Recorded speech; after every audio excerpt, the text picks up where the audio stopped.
un aviso que puede crecer rápido y con mucha deuda. Pueden terminar en desastre. Muchísimas gracias, Valeria, por dicha información. Vamos a mirar al mercado porque Europa ha cerrado al alza en medio de la reunión de Donald Trump y la Unión Europea. Le tenemos que decir que los principales índices bursátiles europeos han cerrado al alza este miércoles tras la reunión virtual que ha mantenido Donald Trump y los líderes de la Unión Europea, funcionarios de la OTAN y también el presidente ucraniano Volodímir Zelensky.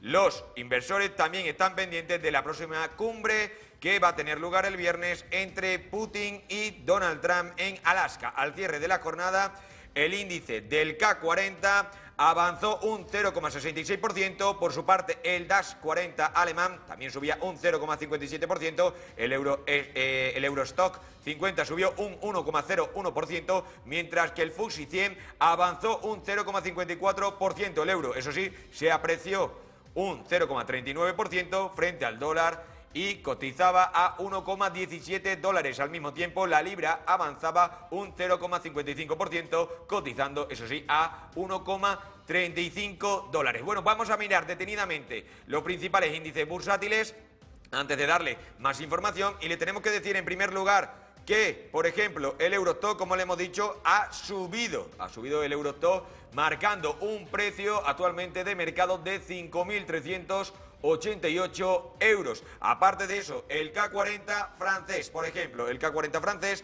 se encuentra ahora mismo en subida, ha cerrado en subida y tiene un precio de mercado de 7.809 euros. Aparte de eso, también el FTSE 100 del Reino Unido tiene un precio también en subida y tiene un precio de 9.163 euros. Aparte de eso, también el IBEX 35, también en subida, un precio de 15.003 euros. Y, eso sí, el DAX alemán, como le veníamos diciendo, tiene un valor de mercado actual de 24.189 euros. Por lo tanto, así están los mercados.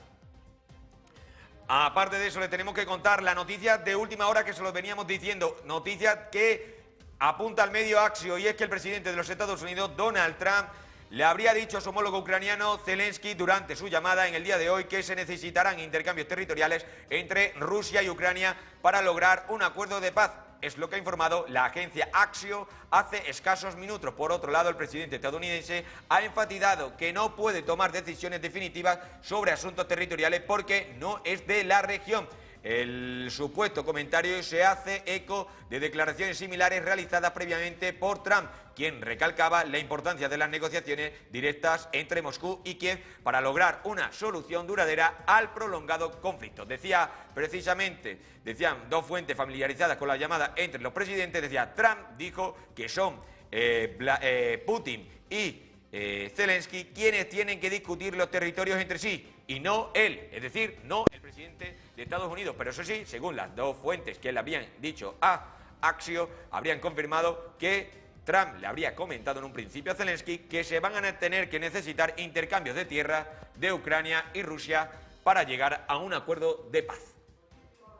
También contarles que la última hora pasa por también Donald Trump. El presidente de los Estados Unidos ha dicho hace escasos minutos que es el jefe de Estado republicano, ojo a esto, con mayor puntuación en las encuestas en la historia del país. Decía Donald Trump en Truth Social, en ese mensaje que ha puesto en su red social, decía: "Wow, el presidente republicano con mayor número de votos en la historia. Muchas gracias a todos por hacerme conseguir este hito". Por lo tanto, eso es lo que decía Donald Trump. Más temprano, ese mismo día, en el día de hoy, bueno, pues se mostraba que, según varias encuestas, le situaba con el 49% de los encuestados votaban en que él era, por lo tanto, el representante, el presidente republicano con mejor puntuación en las encuestas. Por lo tanto, como les digo, informaban que esas encuestas salían a lo largo de la mañana y el presidente Donald Trump ahora ha querido agradecer y afirmar que es el presidente republicano con mejor puntuación en las encuestas. También contarles que el secretario general de la Organización del Tratado Atlántico Norte, OTAN, Mark Rutte, ha dicho hace escasos minutos que la pelota ahora se encuentra en el tejado, en la cancha del presidente ruso Putin, tras una llamada telefónica entre líderes europeos y el presidente de los Estados Unidos, Donald Trump. Bueno, pues decía en un mensaje que ha puesto en su red social, en su perfil de Twitter, decía Mark Rutte, excelente conversación con representantes como, por ejemplo, Zelensky, el presidente ucraniano, y líderes europeos antes de la reunión, y también con Donald Trump. Antes de la reunión entre Donald Trump, precisamente decía, y Putin en Alaska. Estamos unidos para impulsar el fin de esta terrible guerra contra Ucrania y lograr una paz justa y duradera para los ucranianos. Escribía, por lo tanto, Mark Rutte en su cuenta de X. Además, expresaba su gratitud al presidente estadounidense Donald Trump por su liderazgo y estrecha coordinación con sus aliados. Mientras tanto, el presidente ucraniano y el canciller alemán Friedrich Merz celebraron una rueda de prensa conjunta donde afirmaron que las fronteras de Ucrania no pueden modificarse mediante la violencia. Y además también expresaron su esperanza de que Donald Trump tenga mucho éxito en las conversaciones el próximo viernes en Alaska con Putin.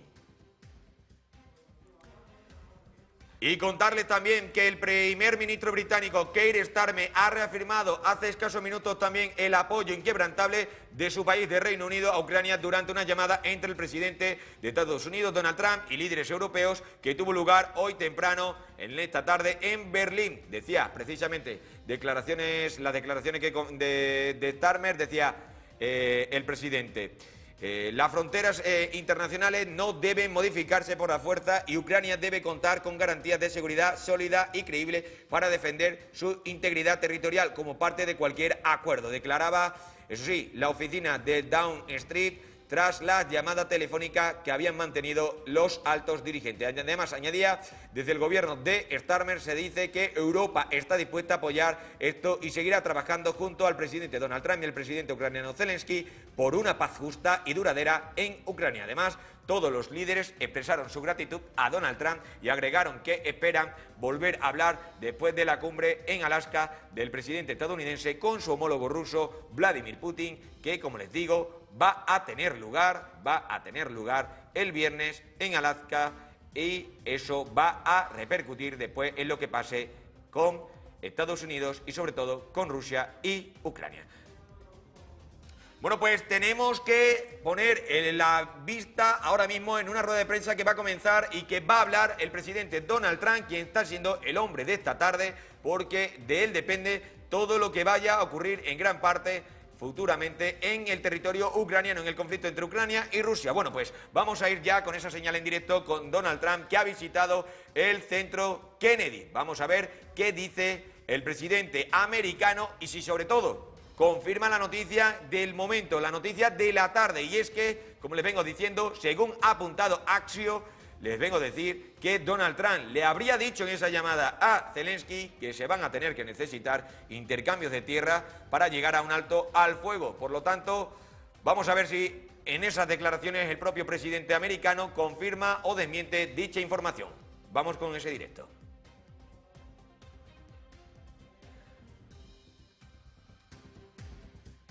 Parece que lo vamos a tener, ahí ya lo tenemos.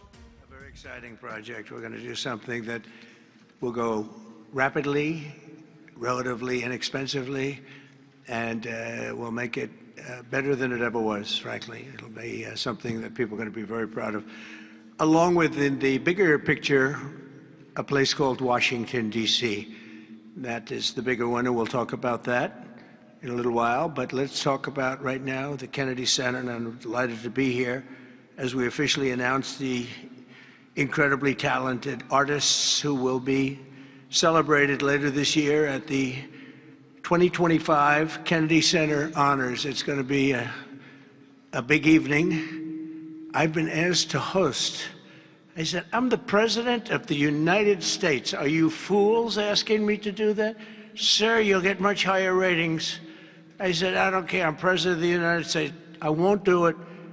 They said, please. And then Susie Wells said to me, sir, I'd like you to host. I said, okay, Susie, I'll do it. That's the power she's got.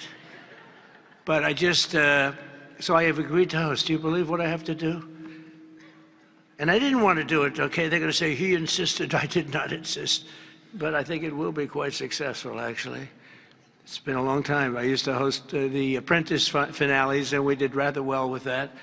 So I think we're going to do very well because we have some great honorees, some really great ones. Since 1978, the Kennedy Center Honors have been among the most prestigious awards in the performing arts. I wanted one. I was never able to get one. This year, it's true, actually. I would have taken it if they would have called me. I waited and waited and waited, and I said, the hell with it. I'll become chairman, and I'll give myself an honor. Maybe I'm going to honor, next year we'll honor Trump, okay? This year, the board has selected a truly exceptional class of honorees. I mean, really exceptional. First is country music star, actor, and producer George Strait.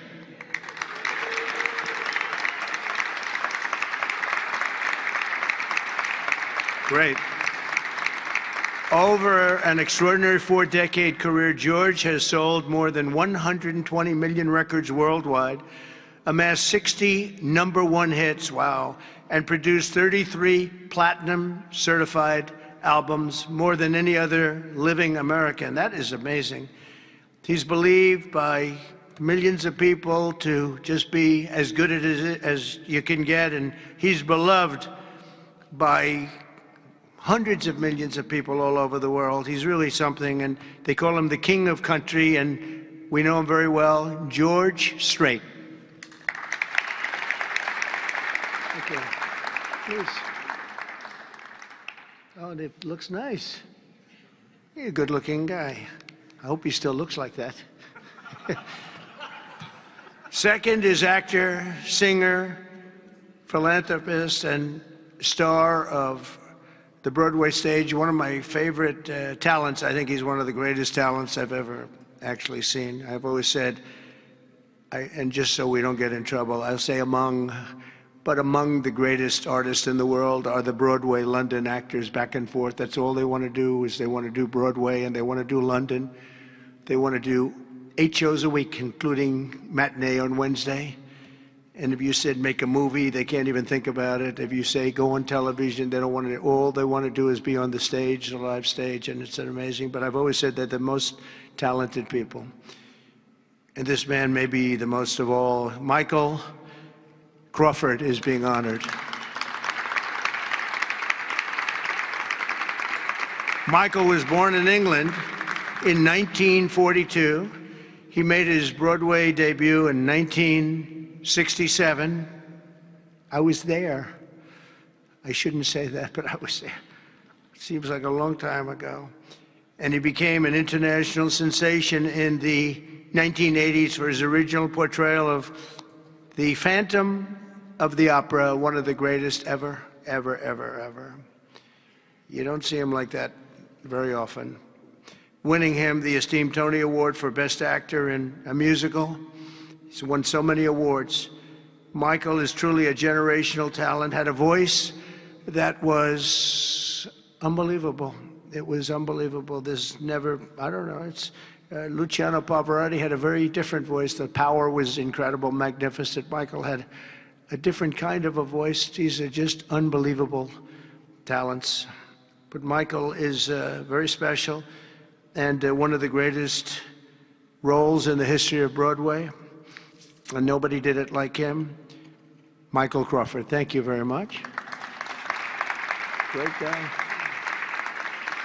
Next, we look forward to honoring 3-time Oscar nominee, Golden Globe Award winner, an action movie icon, and a friend of mine. He's a very unique man. He's somebody that doesn't do these things. I said, I wonder if he'll accept, because some people don't really want to be honored. They don't care.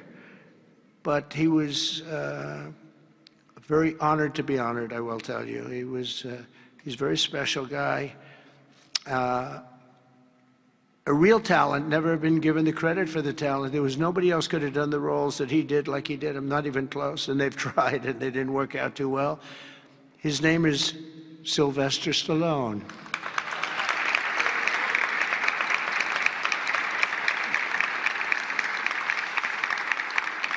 So it's very few, almost, if any, people that could have taken a name and made it so incredible, like Rocky, Rambo, Creed, and others. But think of it, Rocky, Rambo, if you did one, you're good. You do two.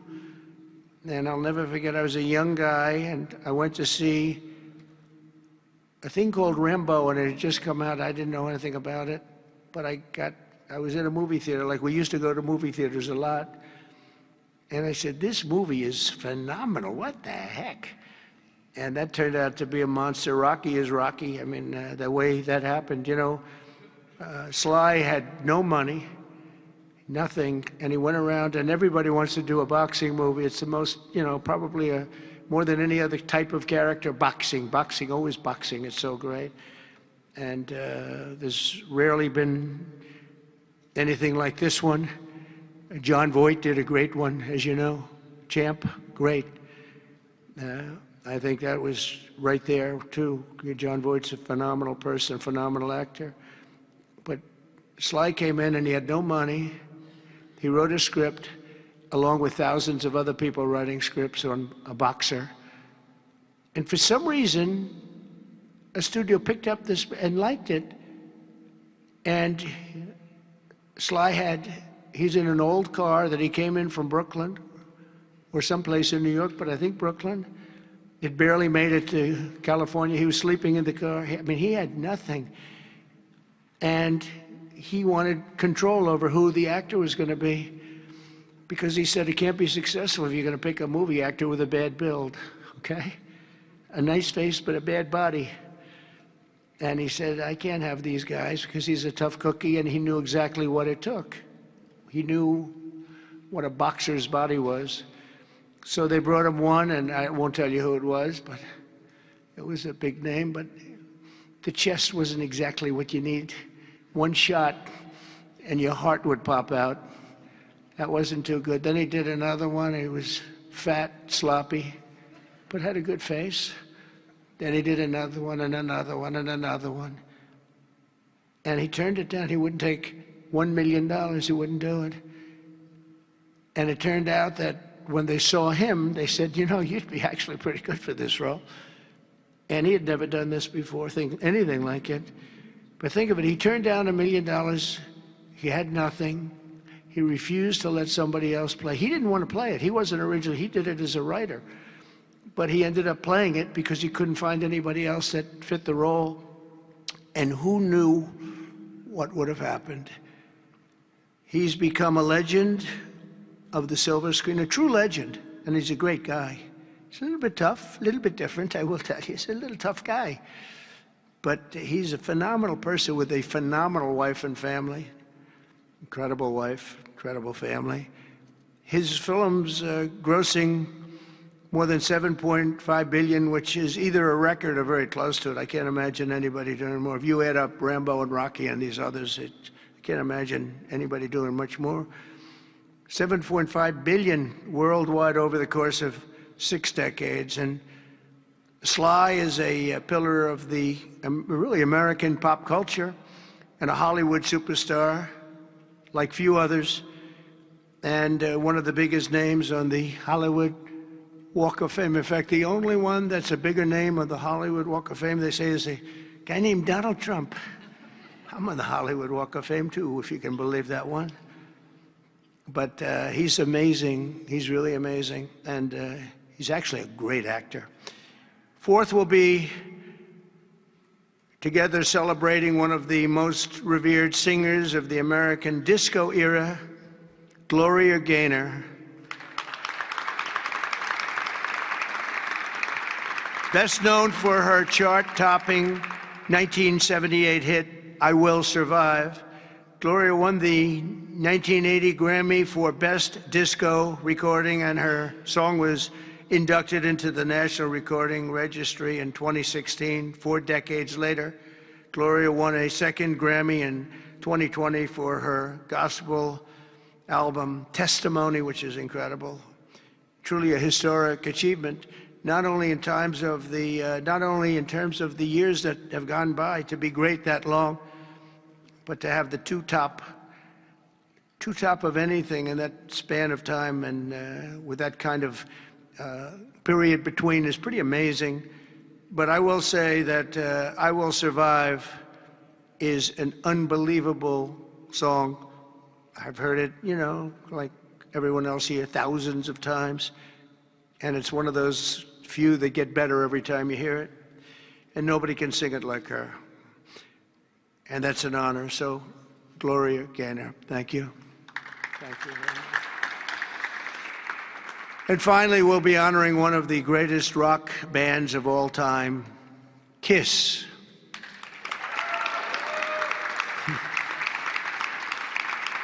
So KISS was formed in 1973 in New York City by founding band members, and incredible people, by the way, Paul Stanley, Gene Simmons, Ace Frehley, and Peter Criss.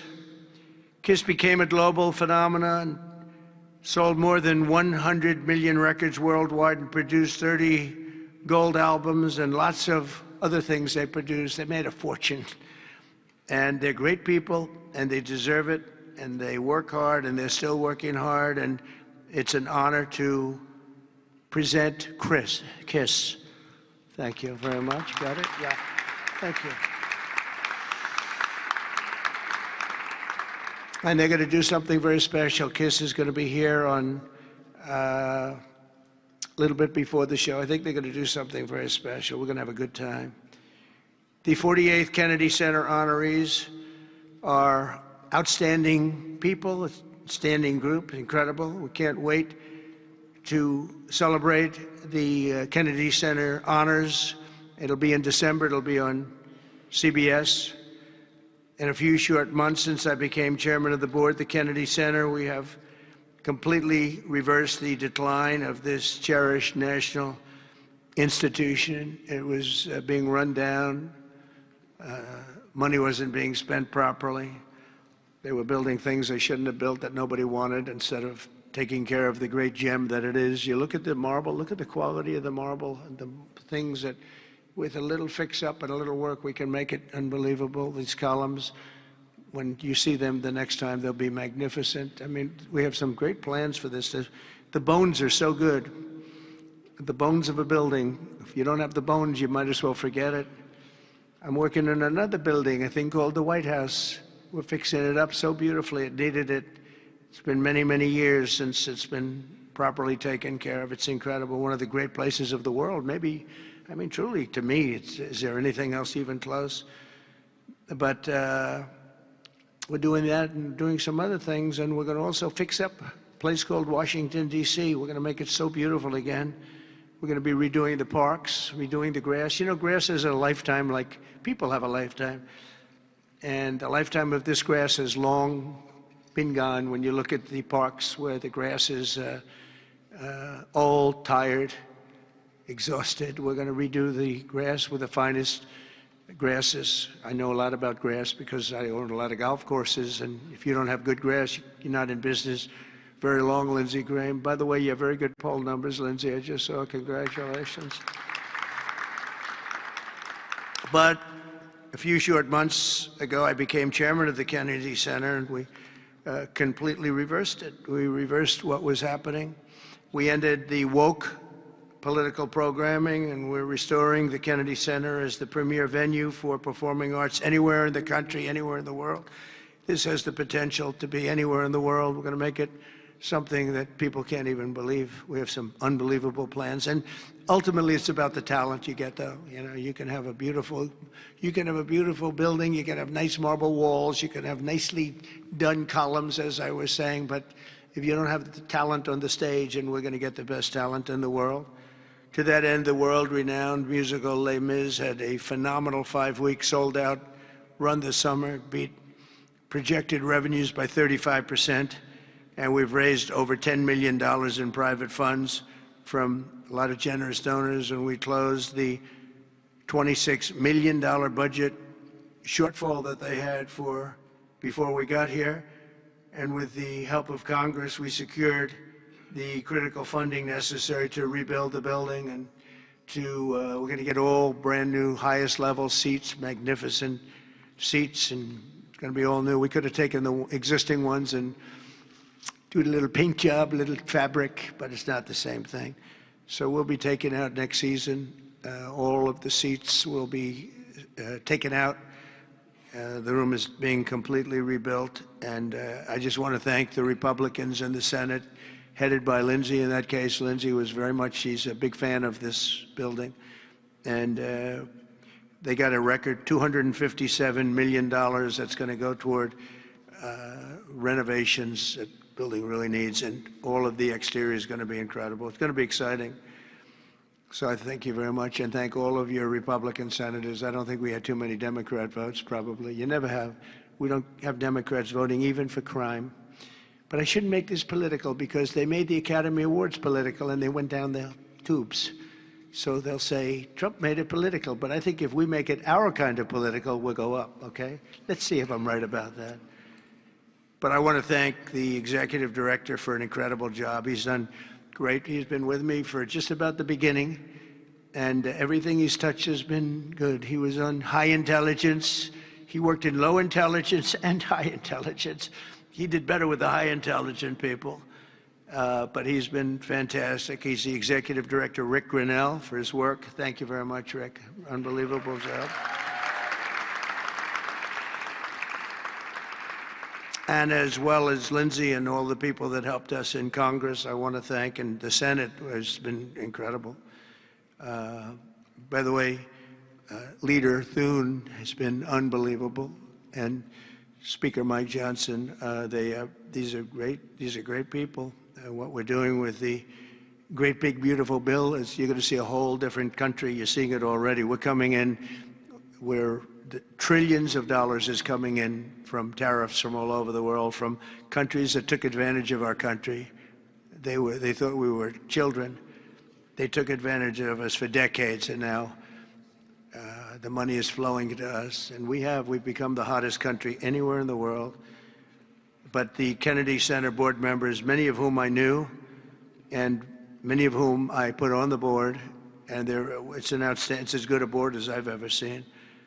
And on the board also, and some people that are doing an incredible job. One in particular is Attorney General Pam Bondi. The job she's doing is incredible.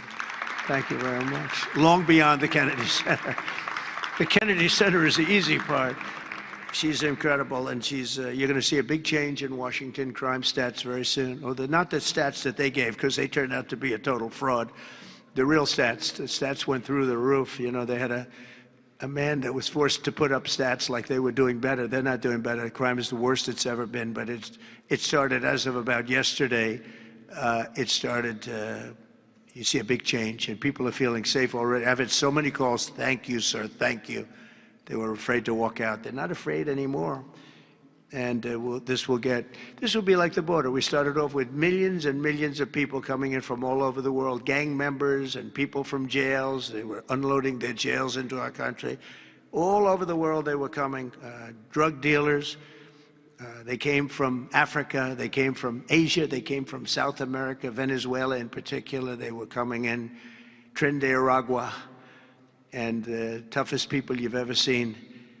And by the millions. And for the last 3 months, we had 0, 0, and 0. We had 0 people come in for 3 months. They respect our country again. That's the other thing. All over the world, our country is respected again. So I also want to thank the Chief of Staff, Susie Wiles, who's fantastic. She's done an incredible job. And Sergio Gore for the job he's done with personnel. Thank you very much, Sergio. Fantastic. In the coming months, we'll fully renovate the dated and the infrastructure of the building, and make the Kennedy Center a crown jewel of American arts and culture once again. I think we'll bring it to a higher level than it ever hit. Actually, it hit a certain level, but we're going to bring it to a higher level than it ever hit. We have the right location, and soon we will be a crime-free area. This is going to be a crime-free area, by the way. You'll be able to go out. People tell me they can't run anymore. They're just afraid. And they'll be running again. We're going to have a crime-free. It's a big statement, because if one thing happens all year, Pam, you better be good, because they'll say Trump did not fulfill this. One person gets a little injured by somebody, they'll say Trump did not fulfill his promise. No, we're going to be essentially crime-free. This is going to be a beacon, and it's going to also serve as an example of what can be done. We have to get rid of this cashless bail nonsense. If you look at New York, Chicago, Los Angeles, which is so badly run. Los Angeles, they can't get the houses. They can't get the people their permits to build their houses. They're trying to rebuild their houses from the ridiculous fire that should have never allowed to have taken place. They should have had the water coming down from the Pacific Northwest, but they didn't do that. But they can't get the permits for the people that want to build their houses. But I want to thank Lee Zeldin, because the federal government has gotten all of their permits, which are much more difficult permits actually, and had them literally within 30 days after the fire. Everybody had their permit. But you don't have the city and state permits. They got to get going. The governor and the mayor have to get going. It will just be a matter of time that we're going to do something that's going to be incredible. We're going to use the Kennedy Center as a big focus of it, and that's the 250th anniversary celebration that we're having. So it's 250 years. So we have the Olympics, we have the World Cup, and we have the 250th anniversary celebration, all in this administration, and it's an honor that we were able to not be allowed to do what we were illegally and what we were supposed to do, and that was we had a great election in 2020. We won the election by a lot, but it was a rigged election, and we had to wait 4 years, and we waited 4 years, and it's interesting because I got the Olympics and I got the World Cup. I can't claim that I got the 250th. That one's a big one, but I happen to be here. But I got the Olympics, I got the World Cup, and I said the shame of it is that I'm not going to be president when it happens. And lo and behold, look what happens. We have some bad things took place, and now I'm going to be president for the Olympics. I'll be president for the World Cup, and the 250th is going to be maybe more exciting than both. It's a great celebration of our country. We're going to be using this building for a lot of the celebration having to do with 250 years. But as I said earlier, I'm determined to make Washington, D.C. safe, clean, and beautiful again. It's going to take place very rapidly. Be prepared. And a big part of that's going to include the Kennedy Center. So thank you very much. And I want to thank everybody for helping us. This is mostly the group right here they're young, they're smart, they're ambitious, they want my job. Someday one of them will probably have it. But we have a great group of people that are putting this together, and they're also helping us with Washington, D.C. We're going to make Washington beautiful. We're going to redo roads. We're going to redo the medians, the pavers, and the medians all throughout the city. We're going to take all the graffiti off. We're going to have to remove the tents and the people that are living in our parks. We're going to be redoing the parks, the grasses and all. We're going to be going to Congress for a relatively small amount of money, and Lindsey and the Republicans are going to be approving it. I don't know about the Democrats. They don't approve anything. It's amazing. It's like they just don't want to vote for anything. They've got the yips. You know, in golf they say the yips. The Democrats are afraid to do anything because they don't want to be criticized. But fighting crime is a good thing. We have to explain. We're going to fight crime. That's a good thing. Already they're saying, he's a dictator. The place is going to hell, and we've got to stop it. So instead of saying he's a dictator, they should say, we're going to join him and make Washington safe. But they say, he's a dictator. And then they end up getting mugged, and but the stats are very bad. But we're going to, I think we'll actually get Democrat support. I really believe they can't do this one too. It's, they talk about 80-20 issues, but I think many of those 80-20 issues, like men and women's sports, I think it's 97-3, not 80-20. And I think crime is maybe 100-0. So I think we may get very well some Democrat support, but I hope so. But even if we don't, we have the majority, so we're going to vote it in as Republicans, and we're going to do something. And that's going to serve as a beacon for New York, Chicago, Los Angeles, and other places all over the country. Our whole country is going to be so different and so great. It's going to be clean and safe and beautiful, and people are going to love our flag more than they've ever loved it, and we're going to do a great job. So I want to congratulate all the nominees. They're unbelievable people, and we're going to have a tremendous day in December, and that evening is going to be special, some really special people and real talent. Do you have any questions? Yes, please. Hi, sir. There's new reporting that the Russians have hacked into some computer systems that manage U.S. federal court documents. I wonder if you've seen this reporting and if you plan to bring it up with Putin when you see him later in the week. I guess I could. Are you surprised? You know, are you surprised? They hack in. That's what they do. They're good at it. We're good at it. We're actually better at it. But no, I have heard about it. I have heard about it. Please. Thank you, Mr. President. You mentioned congressional Democrats. You have not yet met with Democratic leadership, but there's a funding deadline at the end of September. Do you plan to meet with Leader Schumer and Leader Jeffries to discuss that situation? Well, I will, I guess, but it's almost a waste of time to meet because they never approve anything. If we want money to fight crime, if we want money to do only good things, just good things. And let's not even talk about controversial. They don't want to meet about anything. They really are. They're stuck. They don't know what to do. They have probably more, I would say more than half are sane, but they are led by insane people. And the kind of things that they're pushing are not something. We have a communist running for the mayor of New York, and I wish him well. I may have to deal with him. I mean, it's not even conceivable. It's not even conceivable that that could happen. And maybe he won't win, but he won the primaries by quite a bit. You know, shockingly, he won the primaries. So, and you see some of the people supporting him that truly don't believe what he's espousing. So, I mean, we will meet, but nothing's going to come out of the meeting. But here's the advantage we have is that we just passed a great, big, beautiful bill that had all the biggest tax cuts in history. No tax on tips, no tax on Social Security. Think of it. Think of that for the seniors. No tax on overtime. And all sorts of things. You go out, buy a car, you can deduct the interest payment. If you borrow money, you can deduct the interest payment from your taxes. So many things, but the biggest thing is, from a business standpoint, deductions. You know, that was tremendous. It's going to, our country is roaring. Our businesses are, you're going to see some numbers in 12 months when these factories are open. You know, we're opening up factories all over the world, all over the country, but that's all spreading to, I think we're spreading the wealth all over the world, if you want to know the truth. But we're opening them in this country at a level that we've never seen before. We've never seen. So they just don't want to prove anything. They just, we meet with them and they say, as Nancy Reagan said, just say no. They go, just say no.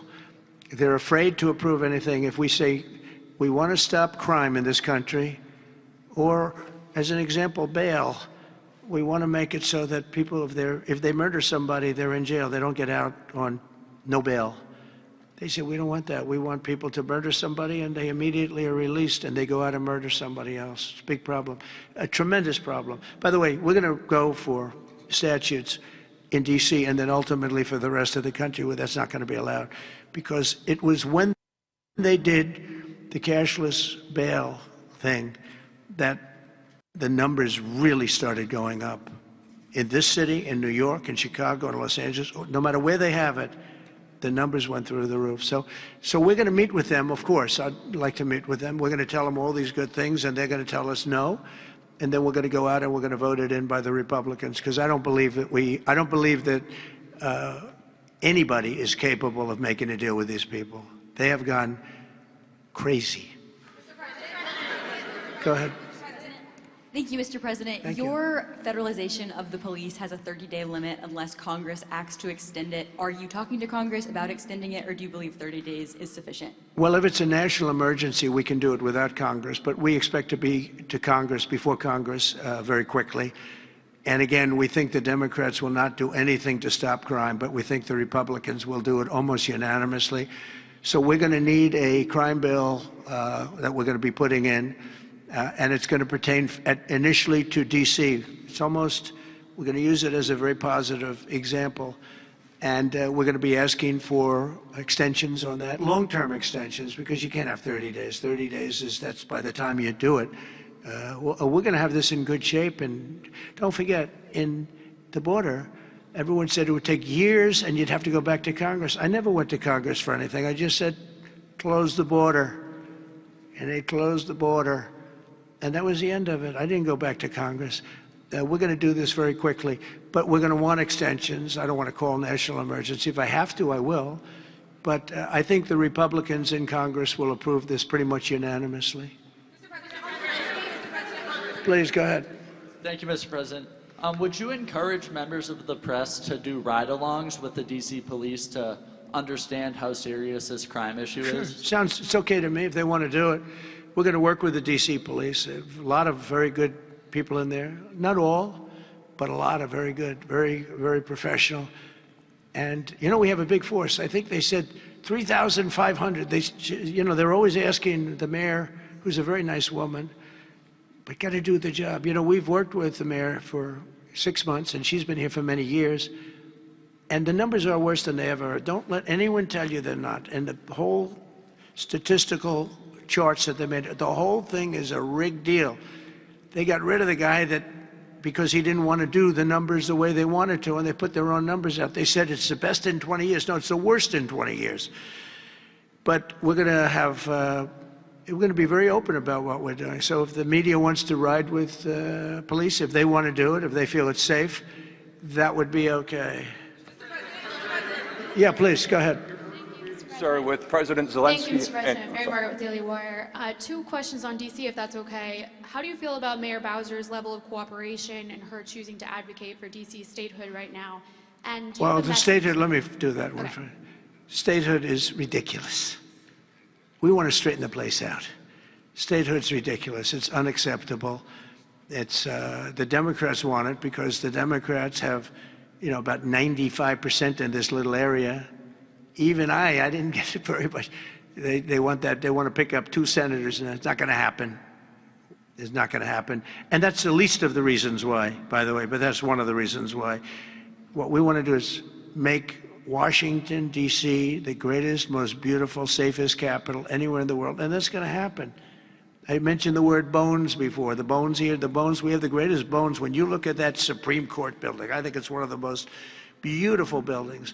When you look at some of the buildings here, it's so magnificent, and everything's good, but it's just dirty and not properly maintained. It's not taken care of. Potholes in the roads. All of it's going to happen very quickly. We're going to seek a relatively small amount of money for fix-up, and we're going to put it out to bid. And we have great contractors here, great road builders, everything. And we're not ripping roads apart so they're closed for 4 years as they redo the concrete bases. And you don't need that. We need a beautiful topping by a very talented asphalt-type person, somebody that does the job. We go out, when I get contractors, I use great contractors. To me, a great contractor is very special, like a great surgeon, like a great teacher, like a great nurse. A great contractor is very important. We'll only use the best. And when you put a coat of asphalt on that 2 inches of asphalt, 3 inches of asphalt, it looks brand new. You take all the garbage off. They reseed it, as we call it, or different names, but they take the bad stuff off and they put the good stuff down. It takes not a long period of time. A matter of a few days, you'll have a beautiful, magnificent road. You fix up the curbs. You get rid of the medians in this town are just horrible. You're riding around, I think to myself, leaders come from foreign countries. You see, with leaders all the time, different leaders. They came in from India recently and from everywhere. They came in from a war that we just ended, Azerbaijan, and you know that, and Armenia. We just ended the war. The 2 leaders came in. One of them said, "My country looks better. The roads are better than, we were talking about it." I said, "What do you think?" He said, "Well, the roads are better in Armenia than they are in Washington, D.C. It's embarrassing." And I was asked at the last press conference, they said to me, "How important is it? You're doing world peace. We're going on Friday to Alaska, meeting with President Putin, Russia. How important it is that the capital is important?" I said, "Very, very important." I told my father, said to me, "When you see a restaurant and you want to go and you want to have dinner, and then you go up to the front door and it's dirty, turn around and go back because the kitchen's dirty." It's the same thing with the capital of the United States of America. if it's dirty and unsafe, it sets a bad tone for the rest of the world. So we're not going to do that. We're going to have this Capitol fixed up, safe, clean, and beautiful in a very short period of time. Go ahead, please. In the back? Yeah, please. Yes, Mr. President, how were your calls this morning with European leaders, and was it your call not to invite President Zelensky to your meeting with Putin? No, just the opposite. No. We had a very good call. He was on the call. President Zelensky was on the call. I would rate it a 10, you know, very, very friendly. I know the leaders because I was at NATO, as you know. I took it from 2% to 5%, 2% that wasn't paid, 5% that is paid, which is trillions of dollars in defense capability. No, it was always going to be, I was going to meet with President Putin, and then after that, I'm going to call the leaders and President Zelensky. I'm going to call President Zelensky, and then I'll call, probably in that order, the leaders. There's a very good chance that we're going to have a second meeting, which will be more productive than the first, because the first is I'm going to find out where we are and what we're doing. Again, this is Biden's war. This isn't my war. He got us into this thing, and it should have never happened. This war would have never happened if I were president. But it is what it is, and I'm here to fix it, and I'm here to stop 6,000, 7,000 people last week. 7,213 people last week were killed, mostly soldiers. But missiles being lobbed into towns don't exactly help either, but mostly soldiers. And Ukrainian and Russian, they're not American soldiers, but you know, if we can save a lot of lives, it would be a great thing. I've stopped 5 wars in the last 6 months. And on top of that, we wiped out the nuclear capability of Iran, obliterated it. It's turned out to be a correct word, by the way, because, you know, some of the press said, well, maybe it wasn't obliteration. It was obliteration. We're going to meet with, I would say, the second meeting. If the first one goes okay, we'll have a quick second one. I would like to do it almost immediately. And we'll have a quick second meeting between President Putin and President Zelensky and myself, if they'd like to have me there. And that would be a meeting where maybe it could be absolutely work. But the first meeting will not work that out. Certain great things can be gained in the first. It's going to be a very important meeting. But it's setting the table for the second meeting. I think the second meeting, if the second meeting takes place. Now, there may be no second meeting, because if I feel that it's not appropriate to have it because I didn't get the answers that we have to have, then we're not going to have a second meeting. Thank you, sir. Thank you, sir. I didn't ask you. Go ahead, please, address. I just wanted to ask you, thank you, Mr. President, how involved were you in the selection process of these honorees? I would say I was about 98% involved. No, they all went through me. They came over, Rick and Sergio and everybody. They said, I turned down plenty. They were too woke. I had a couple of wokesters. No, we have great people. This is very different than it used to be. Very different. These are great people, and they're not. I don't have any idea of the Republican, because I want people that. The Kennedy Center has everything. Look at the Academy Awards. It gets lousy ratings now. It's all woke. All they do is talk about how much they hate Trump. But nobody likes that. They don't watch anymore. That used to have 45 million people watching. I remember The Apprentice, first season. The Apprentice had 42 million people. The Academy Awards had 41 million people. We were the second show to the Super Bowl. But since then, the Academy Awards have gone down to, I think they've gone down to numbers that are like a regular show, because it went woke. We're not doing it for that reason. We're doing it because we want the great talent. But these are great people. So I was just a very long answer, but I was very involved. Thank you, Mr. President. The Biden administration was auctioning off border wall materials, but we're hearing now that the auctioneers selling those materials back. Are you finishing building the wall?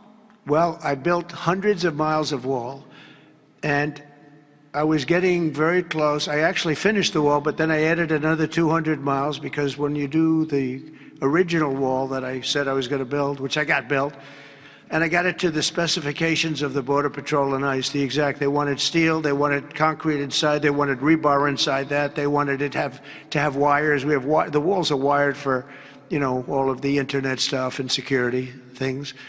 And we built it hundreds of miles. We did great. That's one of the reasons, even now, we're able to have such good numbers at zero, or essentially very little people coming in. But Biden, I ordered for another 200 miles. I was going to do another 200 because it's the way it is. And we're all set to do it. Then we had the bad election result, the horrible, what happened to our country, what they've allowed to happen to our country. And we are taking now that wall back. They sold the wall. Now, this is expensive stuff. Hardened steel, very expensive. 9,000-pound concrete and rebar. Rebar is very expensive, the hardest rebound. No, it's very hard to cut. You have different materials. It's very hard to cut because they cut it down if they can. It's very hard to cut. And Biden sold it for pennies on the dollar, 3 cents on the dollar, 4 cents on the dollar. He sold it. And I said, these guys really don't want it. That was when I first realized, when I saw the wall was being put up, because we could have finished the rest of the wall in about 4 weeks, anywhere from 3 to 4 weeks. It was all set to go. It was laying down, ready to be put up. The foundations were, and they took over and they said, we're going to sell the wall. And they sold it, as you know, for pennies on the dollar. Well, Pam Bondi's been working very hard on suing that company, and I think they reached a settlement where we're taking the wall back. But they stole the wall from us. That wall is so expensive to build, and we had it, as you know, hundreds of miles of it, and they came along and they basically sold it for scrap. And what a shame that is. But that was when I first realized that these people actually want to have open borders. And no country has open. Poor countries don't have open borders. No, we had open borders where people just walked in. It didn't matter what they looked like, who they were. They could have. We had 11,888 murderers, half of whom killed more than one person. I mean, literally, killed more than one person. And this is who we took into our country. So the wall is the least of it, but we're going to take the wall back. We're paying a small amount of money, as I understand it, to get it back, to get rid of the litigation. We'll take it back. We'll put it up. Yeah.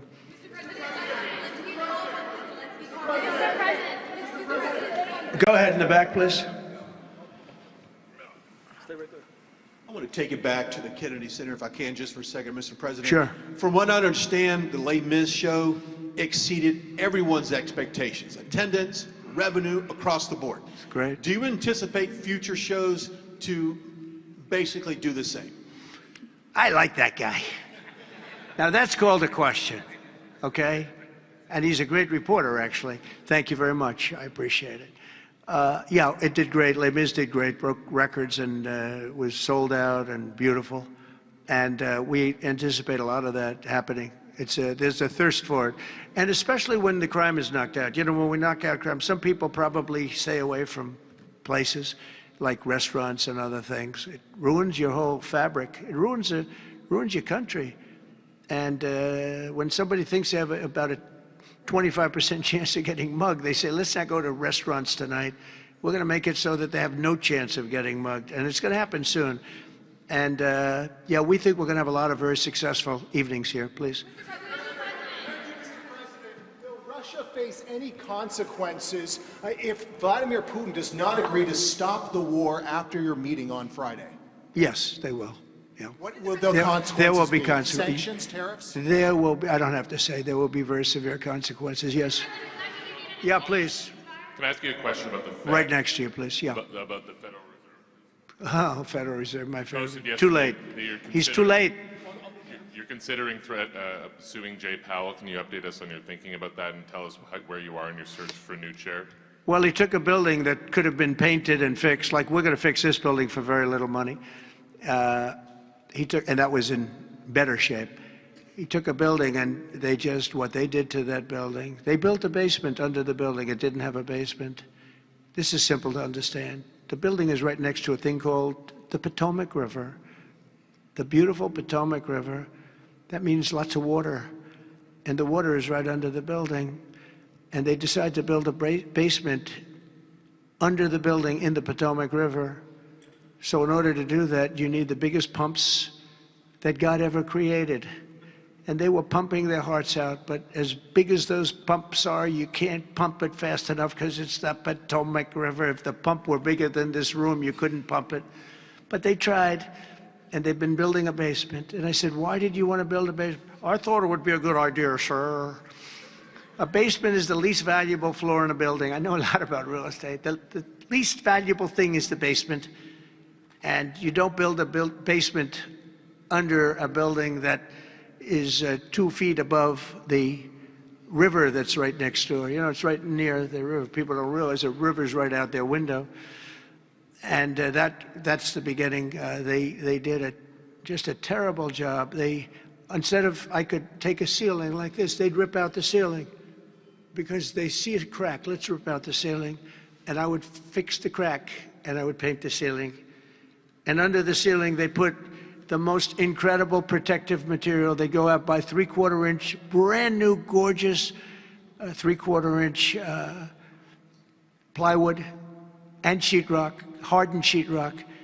And they had it all over the building. So if a little piece of flake came down, but the problem is when they took the ceiling down and it would hit, they spent millions of dollars on protective material that you didn't have to spend anything.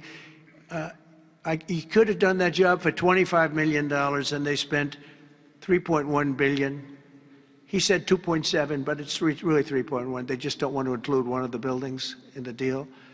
But it's going to be much more than that. And I think he'll be long gone by the time it finishes because they've got a long way to go. And then I hear they want to hire 3,000 economists. What are they going to do? And he got it all wrong. He's too late. We call him Jerome Too Late Powell. It will live with him forever. I believe that name will live with him forever, along with the name Pocahontas and some of the others. He worked closely with Pocahontas, by the way. She's another beauty. But we have a real problem there. They're way over budget, and they did a job that shouldn't have been done. It was unnecessary to be done. Instead of, I could have gotten the greatest wallpaper anywhere in the world from the finest stores in the world. I could have fixed up a wall a little bit. It would have taken about 2 hours. And covered it with the most magnificent silk and most magnificent paper for thousands of dollars as opposed to tens of millions of dollars. What a shame it is that they did. But they would take down areas of the building that shouldn't have been taken down. They could have literally been painted, and they didn't do that. So they've got a long way to go. And I think it's just grossly incompetent, but not quite as incompetent as his decision not to do interest rates, take down interest rates, because just like they shouldn't have taken down a ceiling, they should take down interest rates. Every point costs us $360 billion a year. Think of that, $360 billion for 1 point. And we should be down at 1% because we're the leader of the world. We were always the lowest interest rate until like a certain time ago, decade, couple. But we were always, because we were the United States of America. So even if the country was run badly, we were considered like to be super prime. And now he's got us in a bad place. So we're paying $360 billion a year for each point. Now, I believe we should be 3 or 4 points lower. So that's over $1 trillion we pay every year in interest. And it's really just a paper calculation. You sign a document and you save almost $1 trillion.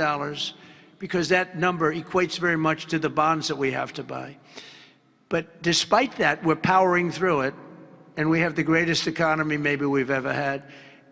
But the housing sector, people aren't able to get good mortgages. They're paying too much because of Jerome Too Late Powell. He's truly incompetent, and we'll be making another. We put a very good man in temporarily in the one spot because one of the people that was appointed by the Democrats left early. And I heard left because that person wanted lower interest rates, and I heard quit, but I have no idea. I'm sure she won't say that.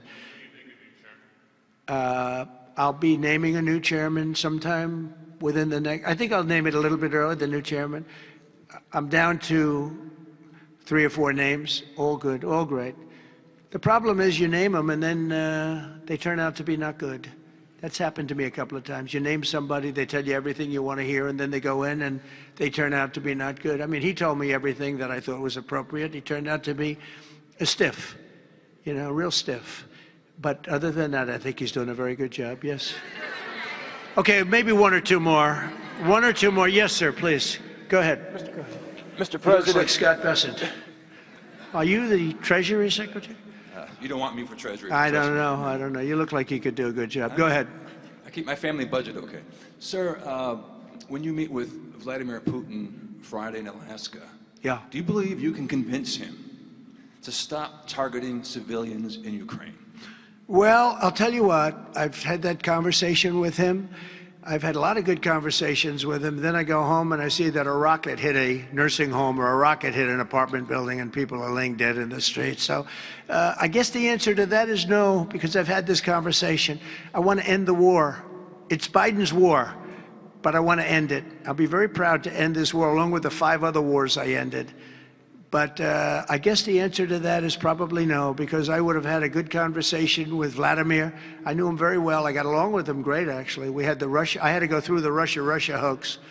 And it was actually, it was a strain on the relationship. I actually told him, I said, you know, they got this phony investigation going on, Russia, totally phony, created by Adam Schiff, Shifty Schiff, and Hillary Clinton and the whole group of them. And it made it very dangerous for our country because I was unable to really deal with Russia the way we should have been. I'm looking at Pam because I hope something's going to be done about it. These people put our country at great danger. And Adam Schiff, it was all made up. It was a hoax. The Mueller report came out. They all hated me. They had 18 Trump haters. And they said I did nothing wrong. They couldn't believe, they couldn't find anything. After years of investigation, it was all a hoax. It was a hoax created by the Democrats, but in particular Schiff and Crooked Hillary, the whole group. And now we've learned all the stuff that's come out over the last 2 months is incredible through intelligence. And hopefully something's going to happen with it. These are people that put our country in danger, in real danger. I want to thank you all very much. Thank you very much. Thank you.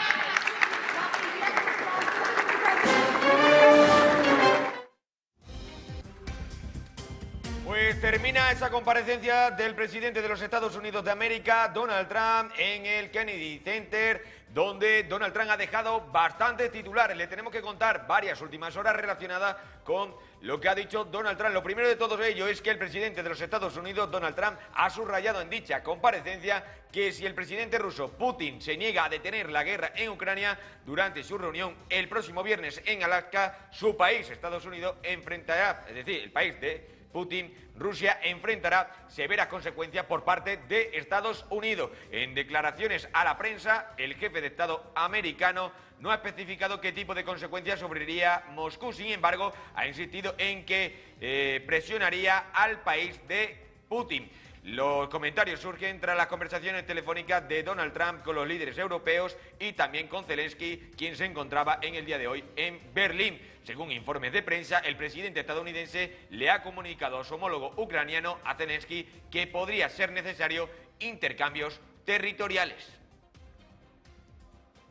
Aparte de eso, también contarles que Donald Trump ha revelado en dicha comparecencia, como ustedes han podido comprobar, que hay muchas posibilidades, ha dicho, de tener una segunda reunión con su homólogo ruso, con Putin, después de su cumbre en Alaska este viernes, añadiendo que sería más productiva que la primera. El presidente, también americano, ha insinuado que el presidente ucraniano Zelensky también podría estar presente en esa segunda reunión con Putin. Al hablar sobre el próximo encuentro con el líder ruso, Trump ha afirmado que aprovechará la ocasión para ver dónde estamos y qué estamos haciendo sobre el conflicto de Ucrania. Además, ha dicho y asegurado que llamará a Zelensky y a los aliados europeos después de la cumbre de Alaska de este viernes 15 de agosto. Por último, también decía Donald Trump que describía su llamada con el líder ucraniano, que ha tenido lugar esta tarde, como muy buena y muy amistosa. También contarles que el presidente de los Estados Unidos, Donald Trump, ha hablado sobre Powell, es decir, el presidente americano ha anunciado que el próximo presidente de la Reserva Federal se anunciará un poco antes de lo esperado, antes de que Powell termine su mandato. Decía y revelaba Donald Trump que ahora está reduciendo la elección a solamente 3 o 4 candidatos. En el día de hoy le hemos dicho aquí en Negocio de Televisión y le hemos ido explicando bueno, que había 11 candidatos en un principio para suceder a Powell en dicho puesto. Bueno, pues ahora Donald Trump dice que va a hacer una criba y va a ser entre 3 o 4 personas las que puedan sustituir a Powell, y de ahí elegirá a una de esas personas y ocupará el puesto de Powell antes que éste acabe su mandato. Hablando en Washington, también Donald Trump ha advertido que los candidatos designados a veces pueden decepcionar a pesar de las entrevistas prometedoras que están haciendo, y ha recordado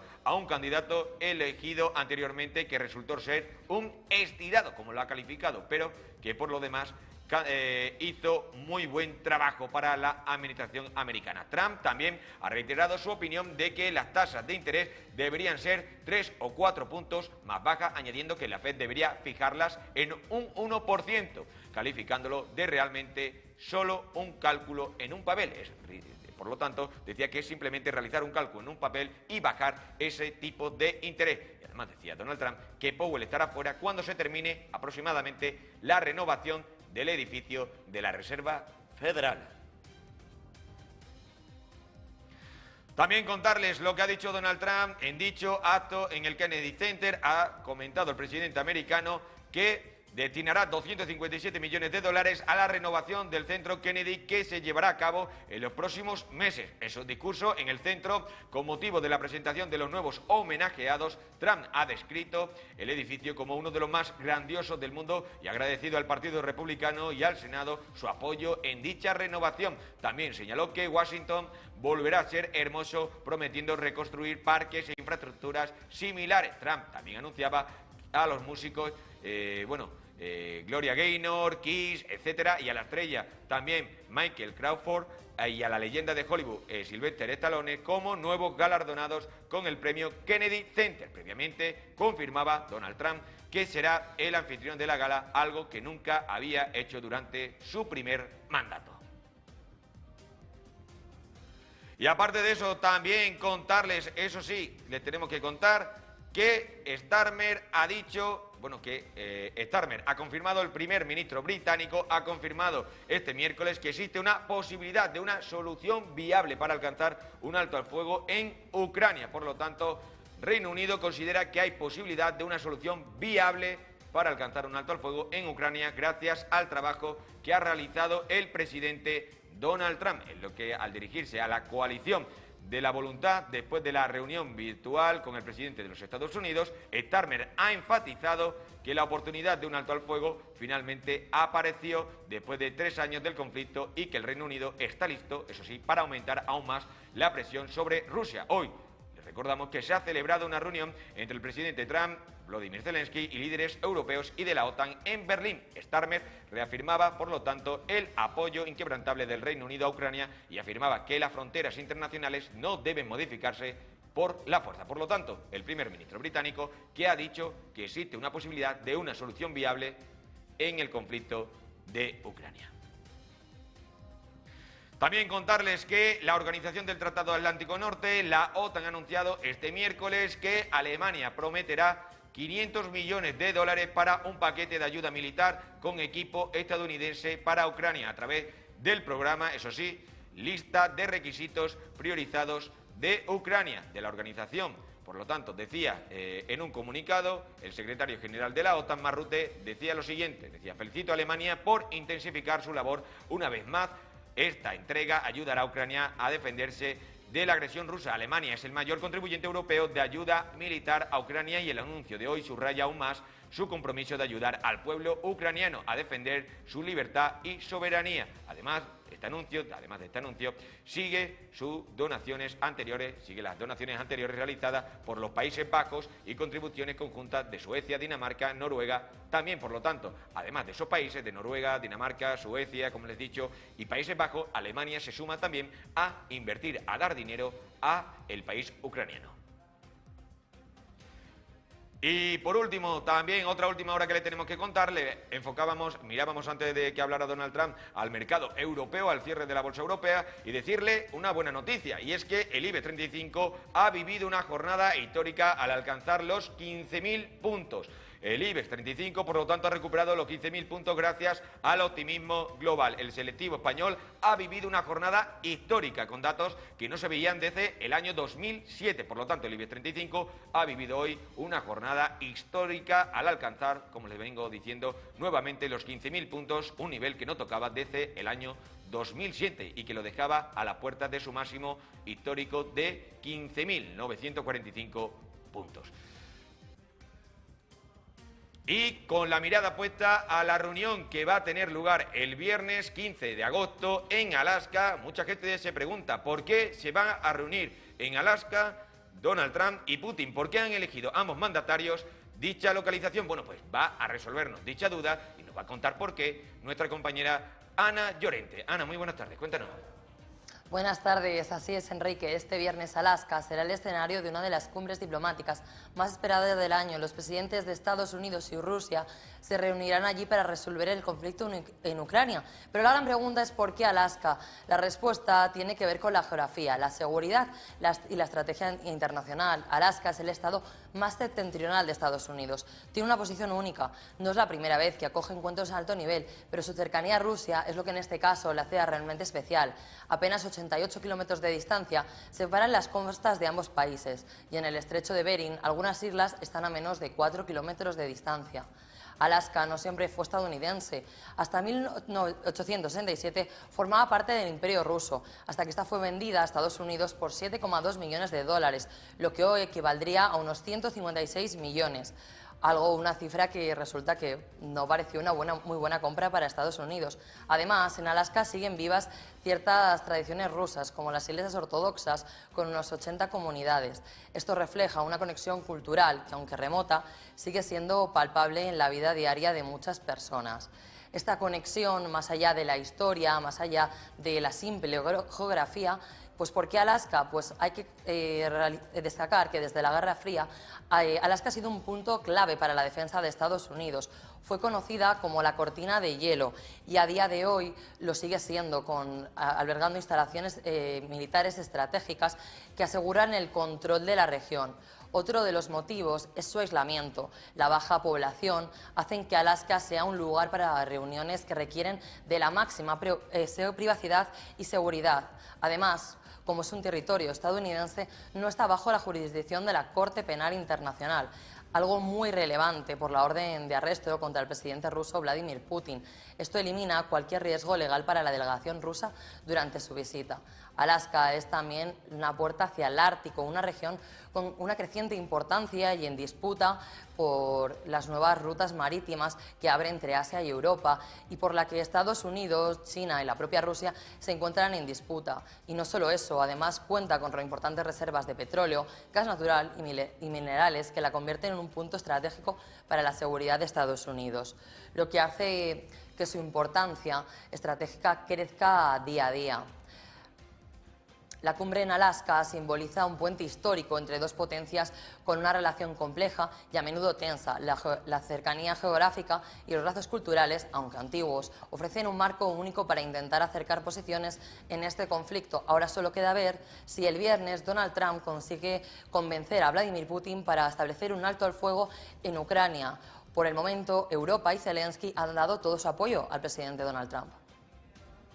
Muchísimas gracias por despejarnos, Ana, esa duda importante.